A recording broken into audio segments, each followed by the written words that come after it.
What is going on, people? I got a cool ass episode for you marketers out there. Turk, Vice President of Marketing for Keynote Search. We chatted about marketing strategies that he implements every day and he has in the past, what he expects from people when he's hiring them to do marketing, content marketing, tips and tricks he's picked up in his lifelong time working as a marketer. And on top of that, we got to go to Ottawa to shoot this episode, so I hope you enjoy. Merry Christmas.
Of Keynote Search or Keynote Group and Keynote Search. There's two brands that we run here. Thank you for having me in Ottawa.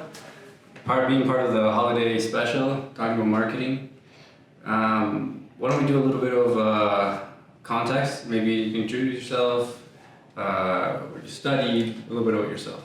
Sure. Well, you did a great intro already, but so I'm the Vice President of Marketing at Keynote Group. And I took marketing at St. FX, St. Francis Xavier University out in Nova Scotia. Did the major in marketing there with a business administration degree. I've got a marketing strategy certificate from Cornell University and a chartered marketer designation from the Canadian Marketing Association. Mm-hmm. Tell us more about your work history, because since you graduated, you've been working in marketing, right? Yeah, so I started my own company, co-founded it with my brother, Josh, out in Halifax, called Faces Magazine. It was a social nightlife publication that my brother and I started. And after that, I moved to Ottawa as part of a second location for the publication. And since I've been here, I've now worked at Canada Post briefly in marketing, and then at Welch LLP in marketing, and now here at Keynote Group.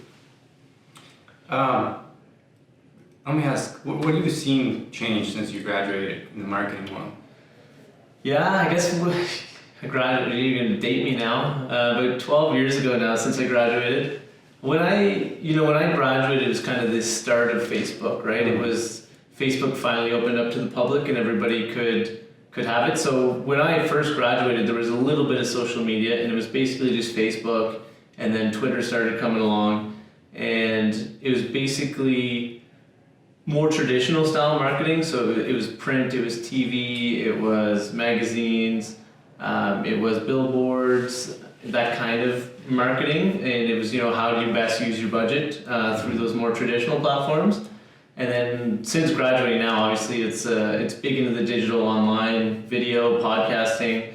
So I think it's gone a lot. It's transformed into more of a digital, more of an analytical approach to marketing as well. When I was started in marketing and studied, there wasn't much from metrics or data. Nobody was really talking about that yet, how to properly target.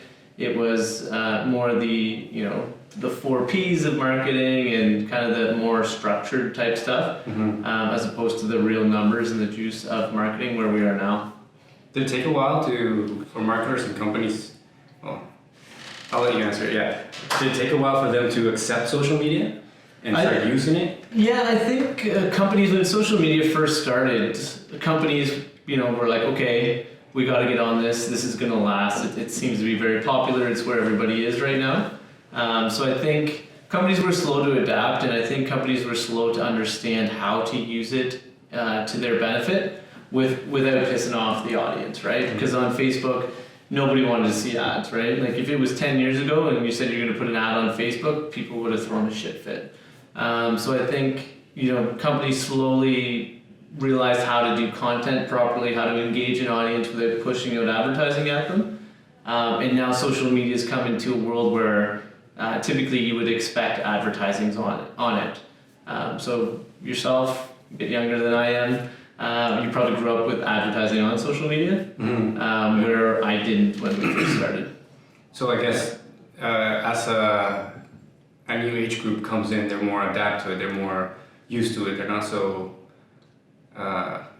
against it because we grew up with it, right? Yeah, it's kind of a part of the culture of it. And I think, even the older people like me, we expect ads on social media now, and I think the platforms have done a really good job at tailoring the ads. So, if I'm interested in a certain TV show or a certain type of product, those are the types of ads I'm going to see. So I think, the tools out there for the programmatic advertising as well as the targeting for it it's pretty good. So during the holiday season, I'll get ads for all these different things to buy on Instagram, let's say, and typically I will buy a few of them every year. Yeah, so the algorithms are pretty smart. Yeah, they kind of know what I want, and it makes it good for me to engage with and sort of for these advertising dollars to convert revenue off it. Do you see a gap between a new technology coming out or a new social media, social platform coming out and marketers adapting to it? Yeah, I think marketers right now, since the social landscape's pretty, I want to say like there's so many social media platforms right now. People I think are overwhelmed.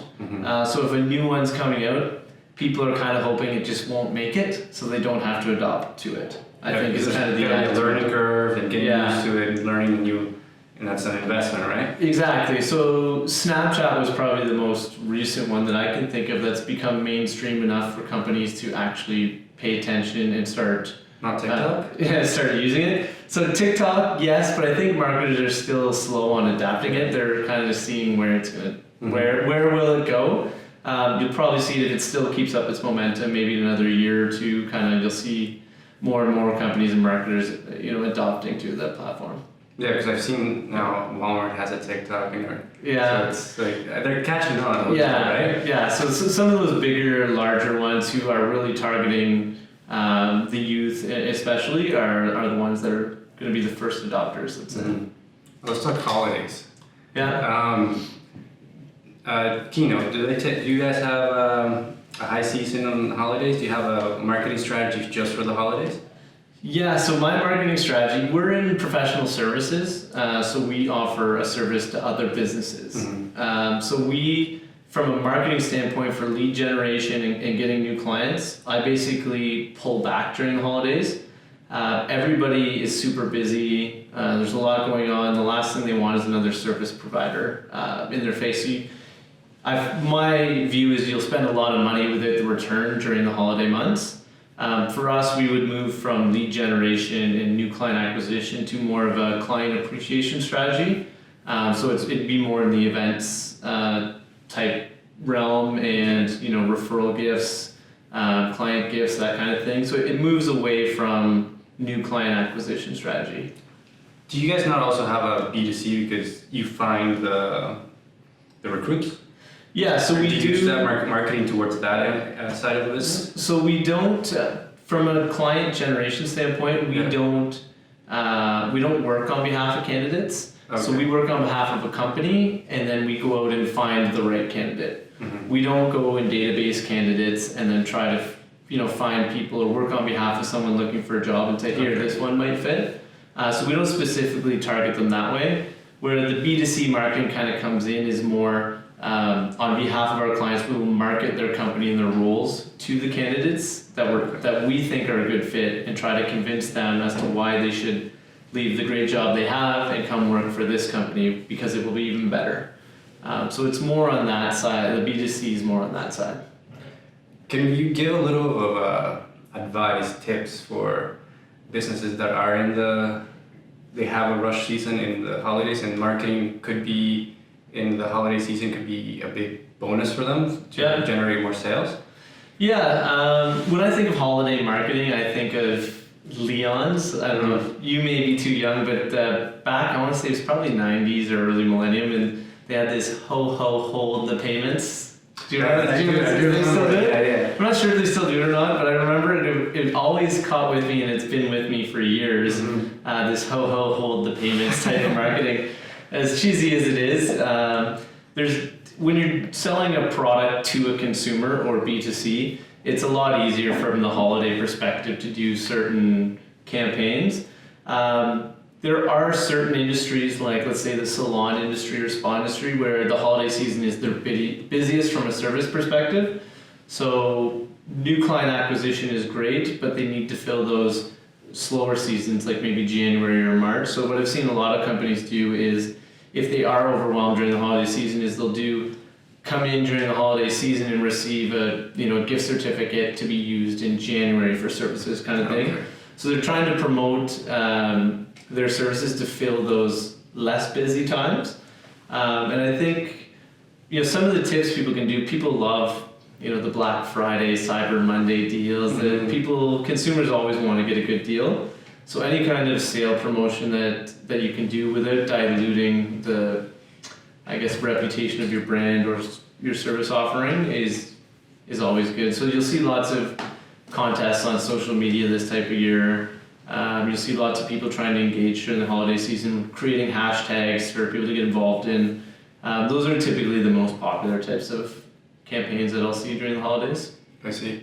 You guys are also expanding. I saw on LinkedIn, right? Yeah. In Toronto? Yeah. Is that just because of the demand that there is for talent in Canada at the moment, or? Yeah, so I mean the talent market in Canada, everybody's typically, the unemployment rate's so low that it's hard for people to find talent. So in Toronto especially, we've had good success without having a physical presence there in the construction and real estate industries. So with already a good base there that we've been delivering on, it was kind of just a natural fit for that to be our next location from Keynote, to expand and have more of a physical presence. And I think those industries, there's no sign of it slowing down. There's so many infrastructure projects and residential projects that that industry will, I think, be pretty solid for the next 5-10 years even, I think. As a marketer, what do you do as an expansion? Do you have a marketing strategy as you're expanding towards Toronto? Yeah, so our marketing strategy when we do expansion is we use our website and digital mediums for the most part. And what we do is we complement that with an event strategy. It's more of a thought leadership, brand presence, making sure our experts are in our clients' minds, stay top of mind. So it's doing different content strategies like webinars, videos, guides, and then coupling that with an event strategy where we can get those same experts producing the content in front of people to do to showcase their expertise and what they're talking about. The high school party strategy, eh? Yeah. You led us into my next topic is content, right? Yeah. What's your take on content? Because we used to see a lot of companies marketing just press releases, right? Yeah. We have a new sale. We have a new hire. We're moving to a new location. But nobody really cares about that, do they? Yeah. No. I don't care. I don't know if you care what a company's doing. Yeah. I value, right? Yeah. So do you have a strategy? Because I went through all the social media in the company, and you guys are kind of dipping your toes into content creation. Yeah. And offering value to your possible market, right? Yeah. Do you have a plan on expanding? Were you the one to bring in this idea, or? Yeah, so when I started in January 2019, I sort of was here. They had hired me to bring on and mold sort of their marketing strategy, the direction, the vision of where they wanted the brand to go. and I was the one that implemented the content strategy. I think the value in it is that you can give somebody enough information that they can make decisions on their own. But those more complicated issues or those more executive type roles that they may need help with, we've positioned ourselves to know where they know that they could trust us to get the job well done. So I think it's giving people enough information that they can sort of take those first few steps on their own and get sorted and realize what they need and where they need to get started. And then knowing that they have us to help them out along the way. Are you of the idea that you want to hold your best content or your best information, not give it out for free? Or are you the opposite? Because I feel like it's either way. Like someone believes like, no, we can't say that. We can't put out this kind of information because we get customers to pay us for that. And I mean, I can respect both train of thoughts. Yeah. But what do you think? I think you give as much out there as you can. The more you give, the more you'll get. Holiday season, it's great, right? But I think the more information you're able to provide somebody, the more you're seen as the expert. The more they connect with your brand, the relationship builds, they come back to your website, they consume more and more content. The more touch points you have with a potential customer, the more likely you are to convert them, right? So I'm of the opinion you give as much as you can. Obviously, there's some stuff you probably don't want to share too in depth of details, but I think the more you can give, the more you're going to get in return. Yeah, I'm seeing a lot of companies that I've researched that are doing very well, are growing, are just doing a lot of content. Just content. Yeah. Not a lot of ask. Yeah. Just giving, and once in a while, for the ask or the sale or something like that. Yeah. So I like it because we're in the business of making content. Of course, yeah. Yeah, we never sell online. Yeah. Typically, it's always just trying to be present. So even if it's capturing news items of us out at different events or involved in the community or volunteering, all that content is just building engagement and is keeping you top of mind. As soon as you say, hey, look at us, we're the best executive search firm, hire us, reach out, contact, you lose that sort of credibility of your content and people think you're doing it just to get sales kind of thing. Do you have any advice for a young marketer trying to get into business, maybe getting in the future, holding a position like yours, Vice President of Marketing? Yeah, I think the best advice I could give would be learn as much as you can as early as you can. So I think usually when I go and speak to university students or even high school students, marketing, they know what marketing is and but they don't quite really understand what it's all about. What are the technical things they'll need to know?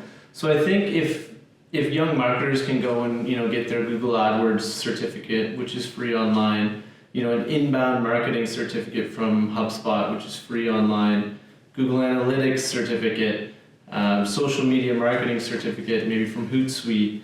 There's all these different programs and they're free classes online. The more of that you can take, the more you're gonna know.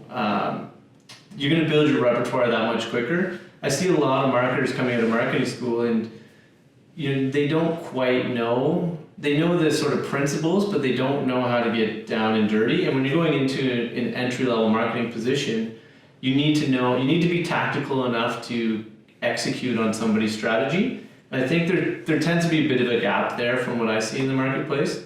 So the more you can learn, the more even just intern positions or co-op positions you can do to kind of get yourself in that field. Learn how to use Salesforce, learn how to use marketing automation software, learn how to use some of those social media softwares and tracking softwares. Even if you go take the trials, sign up for free trials and test them out, it's going to give you that much more knowledge when you do get into the industry that you're going to be able to execute when you're asked to do something without being completely lost.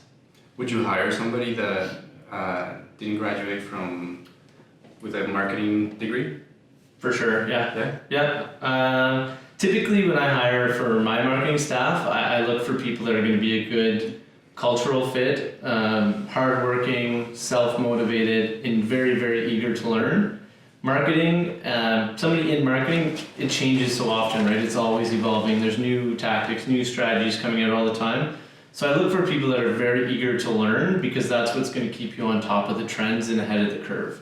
So I would definitely hire somebody that doesn't have marketing experience, but it depends what type of level that would be very junior and very entry. If I'm hiring more into that manager, specialist type role, I'd be looking for more of the technical abilities. Have you had a lot of pushback when you talked about content creation? No. No? No. It was just, we should do this, guys. Yeah, so Let's do it. Yeah, so my bosses here are James and Donna Baker, and they're very understanding of, they know they're not marketers, they know they need marketing, and they hired me and they put their trust in me to know what to do to get them to the next level.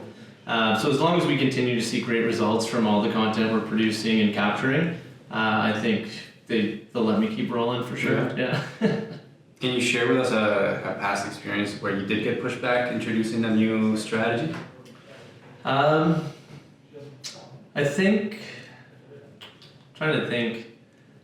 typically there hasn't, I wouldn't say that in my roles that I've been in, there hasn't been a ton of pushback for implementing new strategies, new thought processes, new ways to do marketing. I think the only place would be if there's something technical I need from somebody and I'm not the expert and I need to produce content on, let's say, tax or something.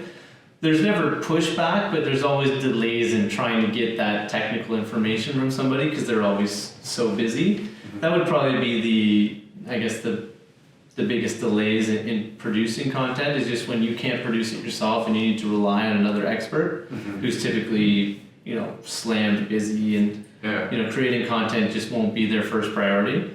So you could run into that as a marketer, but yeah, I mean the biggest challenge creating content, I guess, like I want to create content with the president of the company a lot, because it's very valuable, right? Of course, the president or the CEO of the company in content, and they're always busy, right? Yeah. Or making them understand that it is an investment that is going to be paying out, right? Because that piece of content is going to be there forever.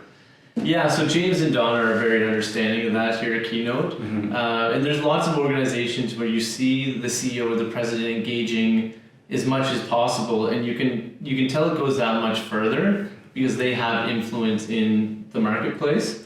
Where I see a lot of marketers kind of failing on content is I find a lot of people are putting out content without because they feel like they have to put out a blog, they feel like they have to do a how-to guide or a webinar, but they haven't done the research to say, okay, who am I creating it for? Why am I creating it? What value can I give them? So there's all kinds of, I think, failures because of not planning properly, and the strategy behind it is not for a reason, it's for because this is the new trend that I'm supposed to do, kind of thing. Okay, so thinking of the viewer first, right? Yeah, so creating your customer personas, creating content for those personas. The people that try to do the very general content to appeal to everybody, I find typically those are going to miss in a lot of areas. Yeah. So I think the more niche and focused you can get in your targeting, the better your content will perform. Do you guys run ads? We run social media ads, but that is it from an advertising standpoint. Yeah. And do you create content, broad content, or very specific niche content for a very specific group that you're trying to target? The majority of our content is very niche. We will do some of those more overarching, the modernization of the recruitment industry where it kind of would appeal to everybody. Okay. But there's, I think creating content for the different levels of the, what do you call it? The customer funnel, the sales funnel, or whatever you want to call it. You have to have content for each. So you got to kind of get the awareness, and then you got to pinpoint them right down. So I think mixing it up a bit, but we definitely lean heavier on the niche focused.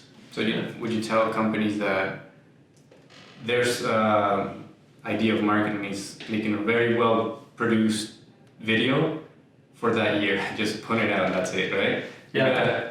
What would you tell somebody like that when if you were pitching them to create different niche content? How would you explain it to them? How would I explain it to them? Yeah. That's a very good question. I would say don't put your eggs in one basket if you're just planning on doing one general video about it. I'd say chop that up and you could do 5 different videos. Whether you split it up by industry or maybe it's by target group, because every company isn't just targeting one person, right? Or one type of person. There's always one type of person as to reasons why the product or service might be good for. Then there's another group and it's a different reason why the product or service might be good for them. So if you could tailor your videos, then you can sort of advertise to that specific audience without advertising broadly and wasting money at this group that doesn't relate to that video or piece of content. Mm-hmm. And a good one that maybe we should advise. What would you give? So you hire content creators or you just do it yourself? We do all ours in-house. Okay. Yeah. But what would you suggest to content creators to pitch companies and pitch presidents, vice presidents of marketing? What are you guys looking for? Geez, you got some hard-hitting questions here. I'm trying to get as much value as I can to the No, viewers. for sure. I think there's. It's funny. People won't listen until you give them proof. Mm-hmm. So I think if you're trying to pitch somebody, the president of a company, like, listen, you need to do content, you need to be involved. Here's why. Here's the benefits you'll see. But I think that's probably where testimonials will come into play very well for you. Mm-hmm. Is making sure you build that trust factor with them. Because if you're telling them to do something, they need to trust that you know what you're talking about. So if you can get testimonials from maybe another president or CEO at a company that you did some content for and they were engaged with and they saw really good results, Mm-hmm. maybe it's a testimonial or a case study explaining what you did and why it worked and the results that you saw. I think somebody, when they have all that information, will purchase or buy into what you're trying to sell them a lot sooner, as opposed to, listen, here's what we got to do, trust me, you're going to do really well, that kind of approach. Yeah. I think the more concrete or samples of people that they can relate to and be like, okay, if they were able to increase web traffic by 50% for this company because of this video series with the president or CEO that they had produced, it also gave them 3 months worth of social content when you cut clips from the videos. When you can showcase how it was done and the measurable results, then I think you'll have an easier So sell. back up whatever you're trying Exactly, to yeah. Just back it up. Yeah, Show proof. yeah. Trust is a big factor when it comes to selling, especially the C-suite type executive. And be patient. Yeah. That's what I learned. You gotta be patient. Yeah. Yeah, I mean, starting a new company and you get to, with the new society now, you get to expect instant gratification, right? Yeah. But you always gotta remember things take a long time. And you're Yeah. not in it for a couple months. Like, if you were building a company, if you're a marketer, you're building a career, you're in it for your whole life. So Yeah. start looking with broader time set, right? Not 1 year, maybe 5 years to actually learn to know what you're doing, right? Exactly, yeah. And I think another thing with content is it's not an overnight solution. You're not going to see a drastic change the next day after you create a blog post, right? It's a sort of long-term strategy where you've strategically planned out different pieces of content. You probably won't be able to measure the full effect of it until 12 months afterwards, right? Or even more, right? If yeah. you're building brand, what does that mean? Yeah, exactly. So you'll see, the more you can do and the more relevant the content, the more you'll see engagement, the more you'll see traction. So it's building that base of content where people know they can expect value from you. Do you go off of a particular data to measure success in marketing, like views or do you have any? I don't like looking at views or engagement. Like, I like looking at end result.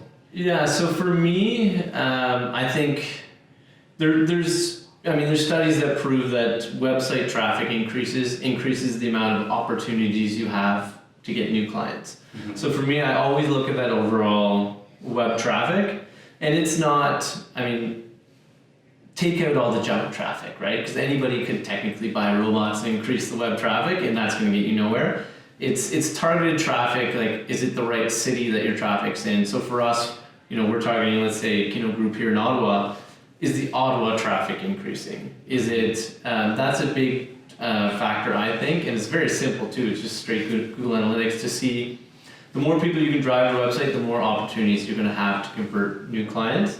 And then looking at things like social acquisition, how many people are going from your social media content in your ads and back to your website. And then once they're back on your website, how many pages they're looking at, what types of pages. So all those kind of Google Analytics metrics are very useful from a marketing perspective. From a social media perspective, impressions kind of doesn't mean that much because everybody scrolls, right? Mm-hmm. You could never guarantee a view on an impression. I think the best metric to look at from a social standpoint is clicks. So anybody can like because they see somebody in there, it's a brand they like, but they may not remember or engage with it.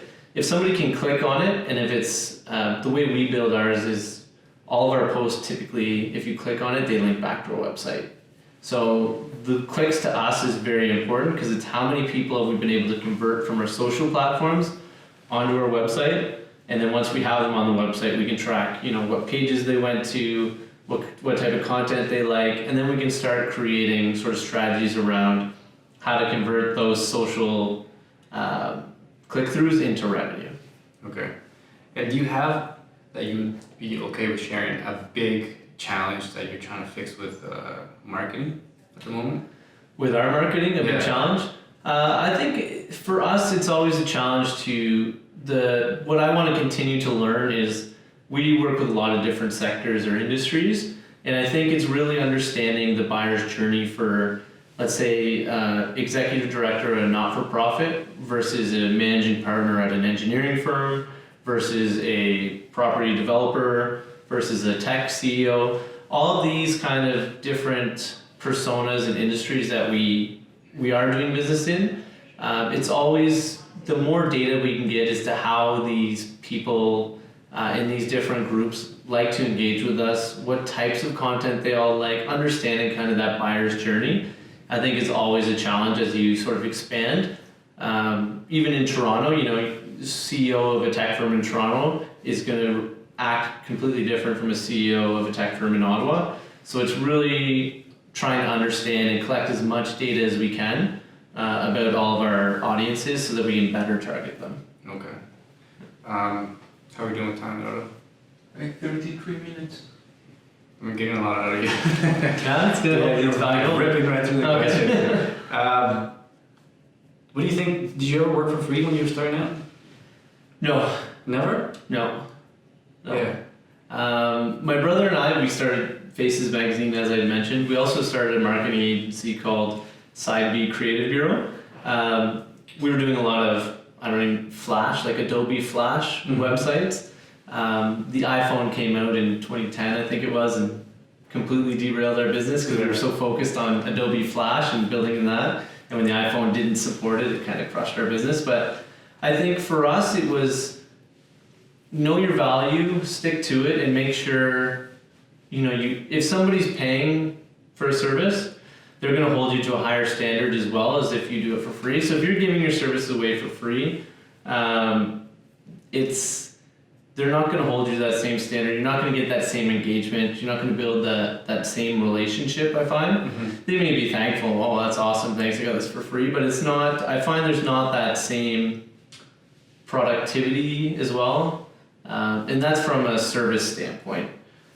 Products, so softwares as well, free trials I think work really, really well for SaaS companies where, trial this product, and then it gives the user a chance to see how great it is, and they're like, well, I can't not have that, right? Mm-hmm. So then they'll sign on afterwards. So I think it also depends on what product or service you're offering. Mm-hmm. But I think from a consulting standpoint for us, and when we started our business, it was never a giveaway for free. When we first started out, we would give ads at a discounted rate in our magazine, for example, just to try to get those certain influencers engaged in our brand, because we knew if we had, let's say, Molson Canadian in our publication, we knew Labatt would want to be there. We knew Moosehead would want to be there, right? So at times there's strategic, I'd say, discounts just to get people involved and engaged with a product or service, but we never did anything for free.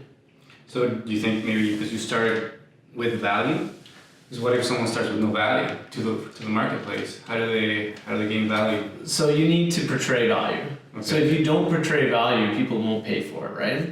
So I think it's a matter of making sure you market yourself, your product, your service as being a valuable one that's going to bring value to an end user. So whether it's a product, it should bring value to that person who wants to buy it, or whether it's a service, you should be offering enough value that somebody sees value in paying for it. Okay. Yeah. Let me just clarify. Are you saying like fake it till you make it, or more demonstrate your real value?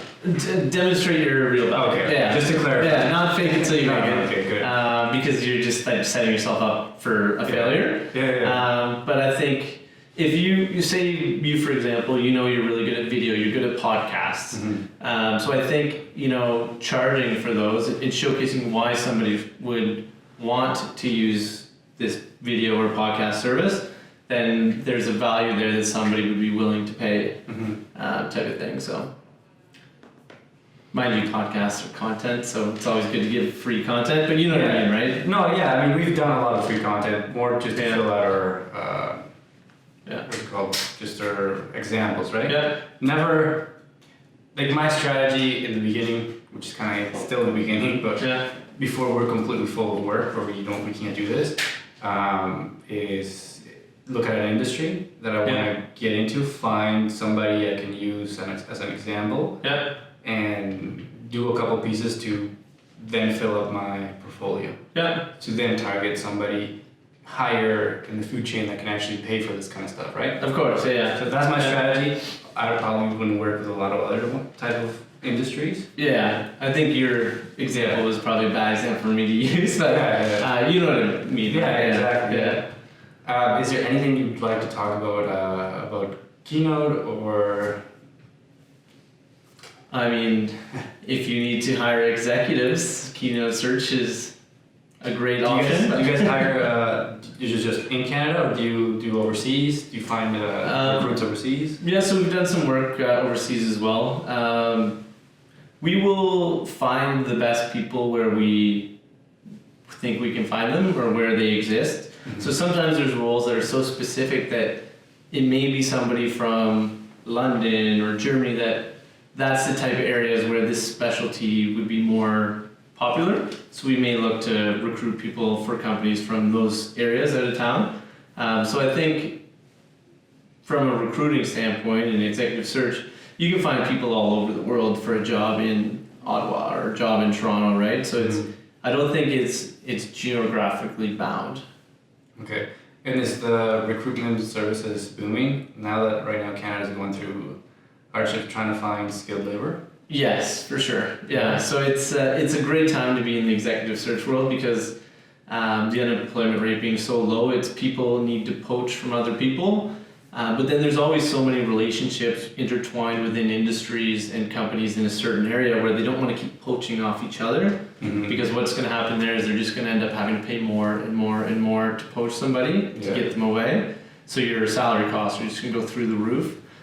So a lot of it is they need to find ways to find people from out of town. So whether it's people from Alberta or Vancouver, convince them to move to Ottawa or Toronto, for example, and finding the talent in other areas to bring them in. So that being a harder process for companies and HR departments, they'd be looking to outsource a lot more often, for sure. And retention, obviously, right? Because you don't want your new C-level coming in a couple months in and they get a better offer and they're gone, right? Of course, yeah. Because there's a lot of cost of onboarding.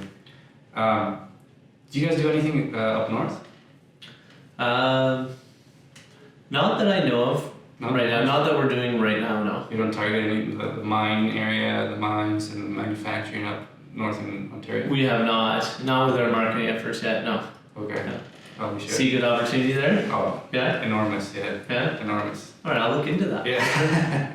Well, Kyle, thank you for being part of the podcast. Full of value, man. We're going to have a lot of content here for everybody that take a little bit away from it. That's good. Yeah, thanks for coming in to Keynote, and it's been awesome. Thank you very much. Thank you. Yeah.